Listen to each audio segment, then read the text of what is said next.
What's up, everyone? We are coming to you from Flathead Lake, Montana. And we are so pumped to be here. It's literally been a bucket list item, just like Yellowstone was, to visit this lake for many reasons, some that we'll probably get into, but the main being how clear the water is and how big this lake is, and you can see the mountains behind us, and it's just absolutely phenomenal. Well, I remember you sharing with me, years ago, Sean sent me a link to a lake in Montana, and he's like, I really want to go here, and I was like, that's in Montana, that's so far away. Basically. I was like, that water has got to be so cold. And it is. And it's a little windy here today. We tried to kind of dodge it as much as we could. You'll definitely hear some water noise, but we figured it would be part of the ambiance of this episode, which is we are finally answering a bunch of questions that we have either gotten asked in person, that you've asked on comments, that you've had on Instagram, sent to us via direct messages. We've basically just put all these things together over the last, 7 months, 8 months of RVing full time. And so we put the list together. We have 10. So it's kind of the 10 themes that we see when people ask questions. So we're gonna go ahead and get started, and I'm gonna read the questions and we'll kind of alternate some of the answers here. But the first one, and this is probably the most common, which is, why did we choose to do the therapy dog thing with Nash and just in general? Yeah, I can kick us off with that because that is really my specialty.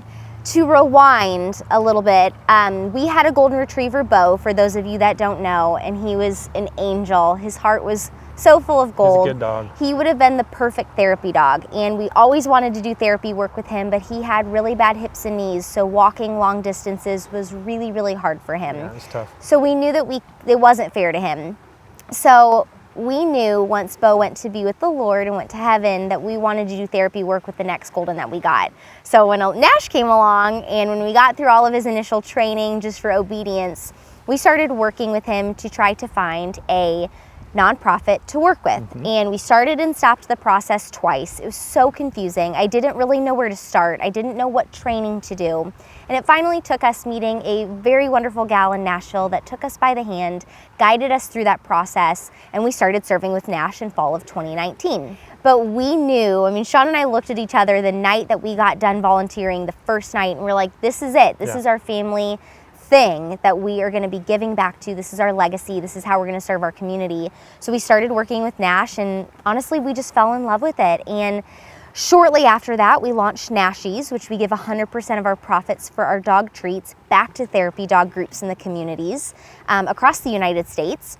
And we knew that that wasn't going to be enough. When COVID kept lingering, we knew that we needed to do something more hands-on, more than just give money. So that's how the tour got started. It really just birthed from a love and a joy of sharing Nash and seeing his true purpose and joy he gives people and wanting to do more. And frankly, the why behind it is because we were radically changed ourselves. And if you know what it's like, which most people do, to give a gift, that feeling that you get of just excitement and happiness and all of the things because you see the other person happy, that's what you feel. And it's very addicting, and you want more and more and more of it. And we get to live it every single day. And it was just amazing that we were able to put this together with the help of some amazing tour sponsors to financially help make this possible, which is one of the questions, which we will get to, don't worry. Yeah. But they saw what we saw, and they equipped us to go out and travel the entire United States for this year to do this. And we're just so incredibly grateful for that. And it's just, a passion of ours and something we'll probably do the rest of our lives. Yeah. Which brings us to the next question, which is extremely common. And in fact, at the RV park that we're at right now, we actually got asked this morning. And I don't know if it's because we're younger and most of the time full timing is retirees. I have no idea. We see more non-retirees out full timing at this point. But you get a mixture of both, which is, how do we pay for this? And let me tell you, it was a lot of a budgeting process, which if you haven't watched that episode, we'll link it here so you can see it. But we were very prepared. So financially, we made sure that we knew within reason how much this was going to cost to do this full time, and what our monthly expenses were, both related to RVing and not. And we had just a lot of planning that went into it. And we sold most of our stuff, which ended up paying for the RV itself, the trailer, the Grand Design Reflection. And then we were able to get the truck. And the big part of it is we had a tour sponsor, which is Lippert, pay for all of our camping fees for the entire year. So every place that we stop, boondocking's free, but whether it's an overnight or a week long or however long it is, however that RV park breaks out their pricing and however long we're there, Lippert provided the funds for us to do that. So we didn't have to worry about financially putting that piece together, which was just absolutely incredible. And when we found that out at the beginning of this tour, it was just, we were over the moon, and words cannot describe how much that has helped us. On the other side of it, we do some consulting on the side to provide, for the rest of the expenses and to save money and to make sure that, we're putting away for our future as well. And so Christina's is in kind of the social media realm. Mine is more in the entrepreneurship and helping people with their boards and that sort of thing. And we're just able to, financially make it work that way. And I will say though, just to reiterate and to make sure that you go back and watch that episode about budgeting, that is the number one thing that's extremely key in being able to do this, is being prepared. It's not that you can live like a gypsy and go out there and, just figure out where you're gonna land for the night and figure out how you're gonna piece it together. That said, I'm sure there are people that are out there that do that. And probably do it well. And if that's you, more power to you. I wish we were like that. We're just much more like calculated in how we're spending money and making sure that we're 90 days out and knowing what that's going to look like so that we can make sure that we're prepared. Question number 3, are you guys going to keep full timing? I think that we can probably agree that very early on we became so addicted to this lifestyle. Yeah, we're sold out. There is something so incredible and something that you get so addicted to with RVing. Maybe it's the fact that we're nomadic at heart. Who knows? Could be. Or the people that you meet. I mean, that's the best and worst thing is, you leave, yes, which you meet amazing people, and then you have to leave. But we've already crossed paths with people that we met earlier in the year with later in the year, which is pretty cool. Doug and Tracy, we're looking What's at you. My gosh, yes, we, God willing, would love to continue to full time. Hopefully, spoiler alert, this is going to go into year 2. So we would love to continue the Pause for Love tour. We just also realized very early on, and a lot of people that have full timed that said they were going to be gone for a year, you can't do the whole country in a year. We didn't even touch the East Coast. There is so much more work to do. There's so much untouched land in this country still from us. So we're just so excited to continue on. Hopefully too, we will have a brother for Nash to go into year 2. So none of that's for sure yet, but yeah, we'd love to keep full timing. Ironically enough, that leads us into question number 4. Which is, and you can thank our parents for this because this question gets asked every year. And let me say, I feel like more often than that. It's mainly because we've been married for almost 9 years now, which is wild. And we've been together for over 10. And that is, which you can probably already figure out at this point, when are you guys going to have kids? That is a question we ask ourselves a lot. I know. We're like, are we ready? It's we're a daily ready. No, today question. We're not ready. I think we look at Nash and we see the love that we have for him, and everybody knows how much we love Nash. I mean, our hearts are totally infatuated with him. And as a side note, that is not him barking. No. Nash he doesn't barks bark. like twice a year. But we love Nash so much, and we can only imagine what that love is like to have your own child. We want kids so badly, but we just haven't felt the Lord tell us it's the right time. So hopefully getting Nash a brother, a fur brother, another golden.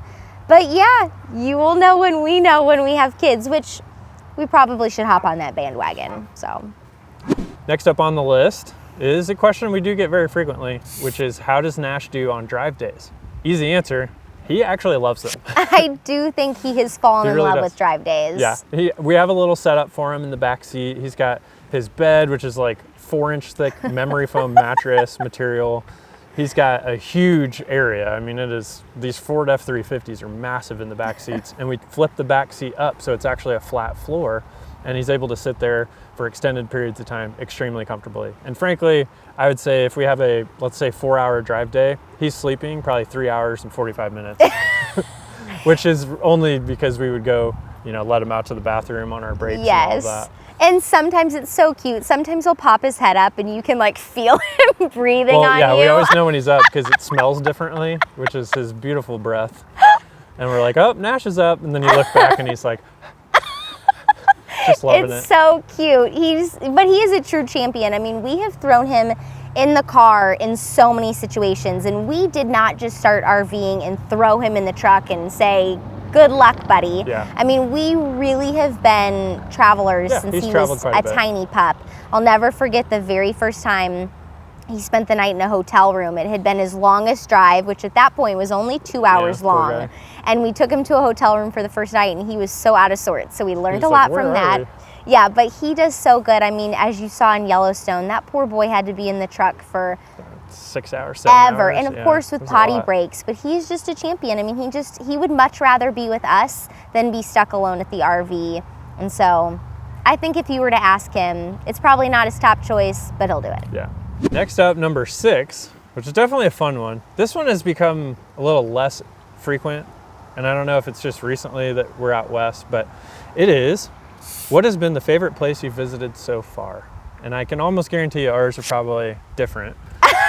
We are actually in the middle of mine right now, which is Montana. And we're, obviously here at Flathead Lake, about halfway through our Montana visit. So we were just around like the Missoula area, Bozeman before that, and kind of traveling through with some smaller stops. Obviously Yellowstone is in Wyoming, but that was still part of the Montana adventure.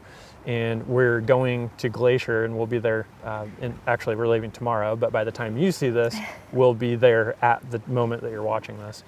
And we're really excited to be there. But Montana's just been, it's beautiful. We'd been to Colorado before and some of these more mountainous states, but had never been to Montana. And I personally like how rural it is, how wide open it is. The people are amazing. You definitely have the West Coast kind of vibe and culture, but it's Montana, so it's still wild, and there's just tons of land. It's just beautiful. It's just been really, really refreshing from where we've been to just have a totally drastic change of geography as well. Yeah. Okay, me. First of all, I will say I have a very hard time narrowing things down. I think That's the understatement of the year. Most surprising place for us, Central Florida. Yeah. We really loved Central Florida. We spent a lot of time, if you know us, you know we rave about our time at Cabana Club, which is in Auburndale, Florida, near Lakeland. If you haven't seen the review, there it is. It's amazing. We cannot wait to go back there in January of 2022. Yep. I think I don't want to copy Sean, even though I think my favorite is coming up in Kalispell, Montana. But you haven't been there yet. I haven't been there yet, so I can't say that, even though I love Flathead Lake. I think Michigan. Michigan was amazing. Do you want to know my close second, though? Well, technically, Florida might be second, but you want to know my close third? Yes, I do. I was pausing because I was trying to think, but I don't know what it would be. Can you guess? Guess where I'm going to say. It's going to not be because of the place, it's going to be because of the people. But everywhere's been amazing because of the people. But like the one spot. I don't know. I give up. Spring, Texas. Oh, yeah. That was at the beginning.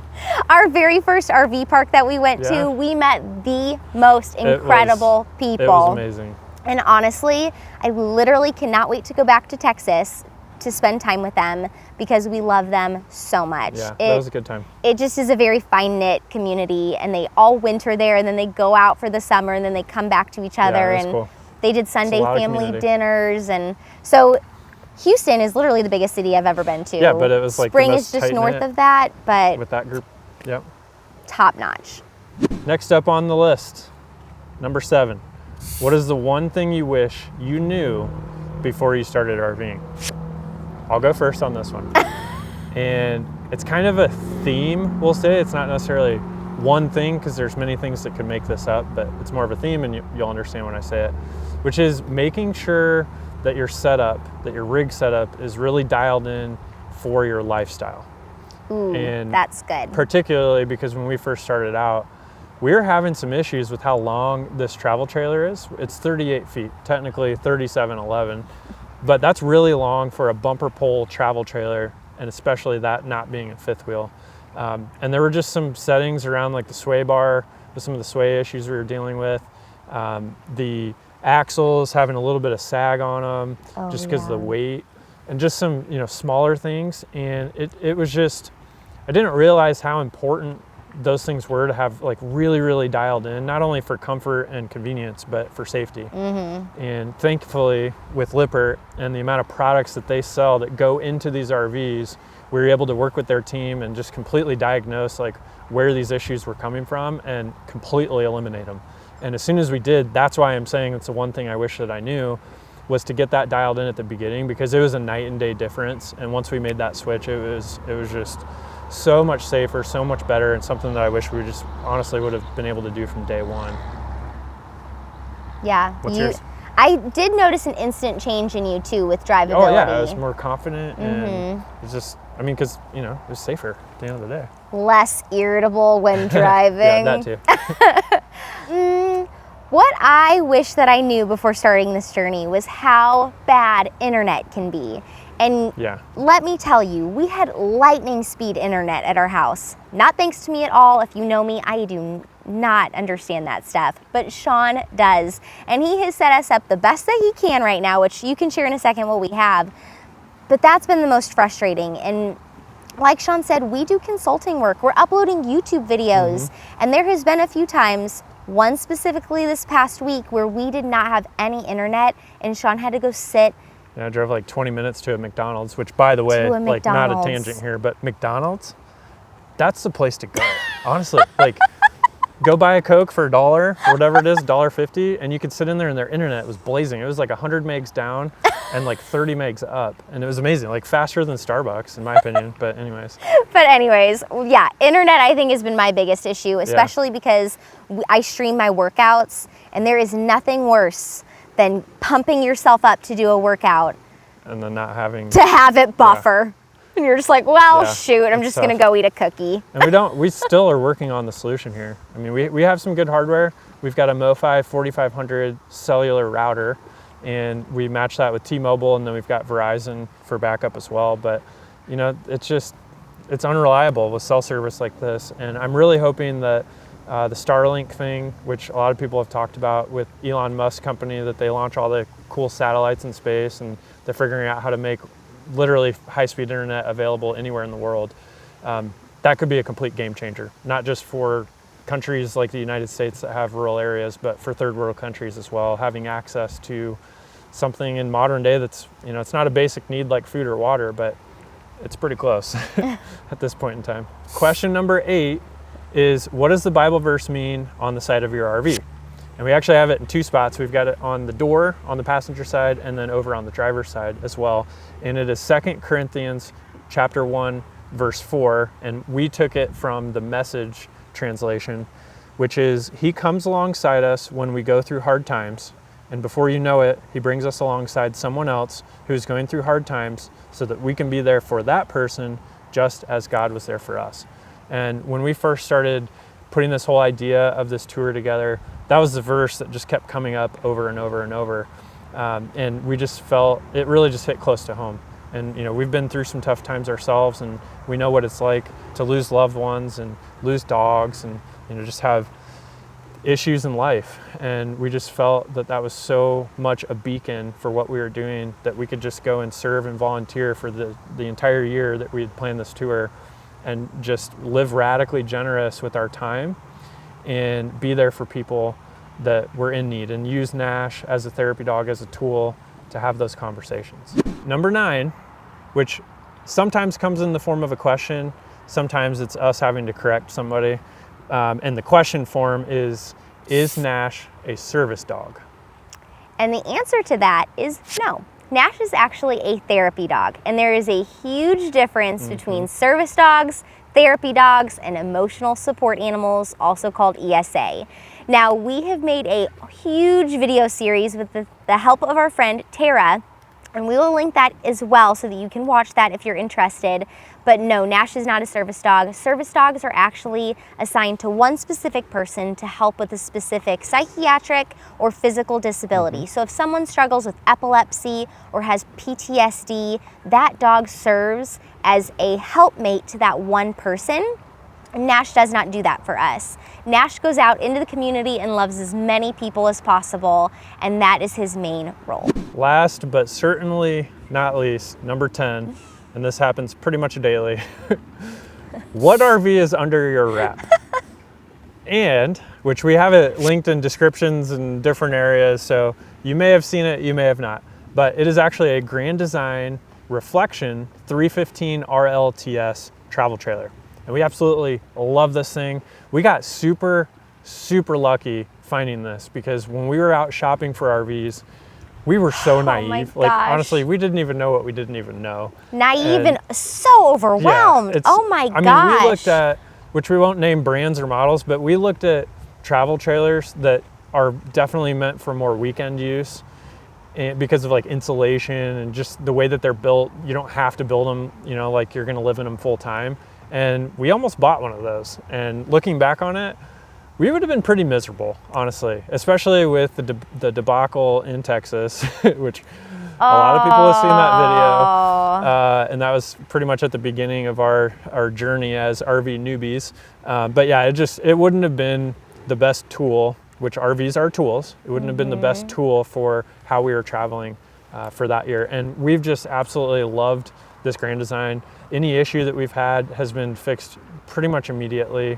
And honestly, we haven't had many issues. We've done some awesome upgrades because of Lippert and just making sure that the rig is literally top-notch shape, as convenient and safe as possible. But overall, we've really, really loved this travel trailer. Well, y'all, that's a wrap. Those are the 10 most commonly asked questions that we get and that we've been getting on repeat this year. But if we haven't answered your question, be sure to type it in the comments. We would love to answer you and engage with you that way. Heck, maybe we'll do another one of these videos down the road. This has been a lot of fun. Yeah, I like we have loved connecting with you guys. Now, this is also a reminder, if you have not subscribed to our channel, go ahead and do that right now, and be sure to turn on the notifications so that you get notified every single time we put out a video, because we would love to keep in contact with you. Also, be sure to like and comment on this video. That is how YouTube acknowledges us and puts us out in front of more people, which we would love. We would love to continue sharing our journey and our mission with more people. So be sure to comment, like, share, subscribe, do whatever you gotta do. We would love that. But until next week, we love you guys, and we'll see you soon. See you next week.